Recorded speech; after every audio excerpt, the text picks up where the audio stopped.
Bonjour, alors quoi de neuf aujourd'hui dans les 12 coups de midi? Eh bien la petite famille de Maxence était dans le public. Je sais pas pourquoi Maxence dit encore que son père est patron du camping puisque je vous ai dit donc il a été vendu au mois de septembre. Donc bah il n'est plus patron du camping, donc je sais pas pourquoi il en parle comme ça, bon pas grave. Sinon bah comme je vous ai dit hier, donc j'avais envoyé un message à Maxence sur Twitter pour qu'éventuellement il m'envoie un son pour vous faire un petit coucou. Eh bien, j'ai pas eu de réponse. Donc, j'avais contacté il y a quelques mois Tristan, je sais pas si vous vous rappelez de Tristan. Ben, lui, il m'avait répondu, donc il m'avait répondu non, mais au moins il m'avait répondu. Donc voilà. Sinon, alors en coup d'envoi, donc bon, bah voilà, il est tombé sur une question qui est pas trop facile pour une personne de 21 ans. À quelle race le chien appartenait le célèbre Rintintin, donc c'était un berger allemand.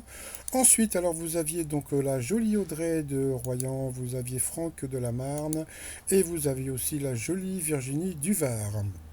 Donc, Audrey, voilà, donc sa question à l'effigie de qui le palais de l'Élysée vend-il des répliques depuis février 2019. Donc c'était le chien Nemo. Donc j'ai fait des t-shirts de Nemo. J'en ai jamais vendu. Par contre, Brigitte Macron, oui. Sinon ensuite, alors pour la Varoise, donc la question a été pour un Saint-Valentin que proposait moins de 2 euros le Hemsley Conservation Center, un zoo situé au Royaume-Uni. Donc c'était de baptiser un cafard. Moi, les cafards, je les écrase. Donc voilà. Après, alors comment s'appelle la dernière épreuve de Burger Quiz? Bah franchement, Maxence, eh bien c'était le burger de la mort. Donc il n'a pas su, donc il est passé à l'orange. En quoi l'arrivée au sommet des chartes de la chanson Don't Worry Be Happy fut-elle une première? Puisqu'elle c'était la première chanson a cappella. Ensuite, quel nom les Vikings donnaient-ils à leur navire de guerre? Comme tout le monde, on aurait dit un drakkar. Eh ben pas du tout, c'était ce qu'on appelle un lankskin, je savais même pas que ça existait. Ensuite, eh ben, ça a été les premiers duels. Dans quel endroit Jacques Dutronc a-t-il vu le jour? Bah franchement, je ne le savais pas. Donc il est né dans un fourgon de police. Deuxième duel dans le panneau central du plafond de la chapelle Sixtine. Que Dieu crée-t-il? Donc bah, c'était Adam. Donc voilà.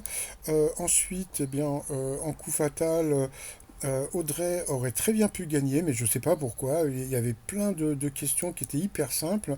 Dans quel pays se trouvent les villes de Fès et Meknès? Elle n'a pas su répondre. Il y avait vraiment plein de questions qui... Je ne sais pas. Donc, Audrey, si vous me regardez, qu'est-ce qui s'est passé? Je veux savoir. Donc, bon, voilà. Elle aurait pu gagner. Bon, bah, tant pis. Voilà, donc elle a perdu. Après, bah, c'était un cadeau de la maison, hein, puisque comment dire, la prod a offert, parce qu'il n'y avait que des questions pour bébé, comme je dis souvent. Donc, bon, bah, voilà, la prod a offert 5 000 € à Maxence et puis à un téléspectateur. Dans l'étoile mystérieuse, eh bien, ça bouge pas trop.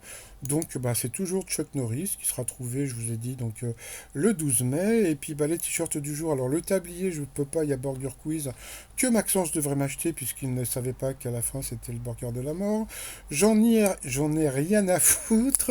Et puis, Gaulois réfractaire, tout ça sur le site romillon.com. Je vous souhaite une bonne journée et je vous dis à demain. Bye bye.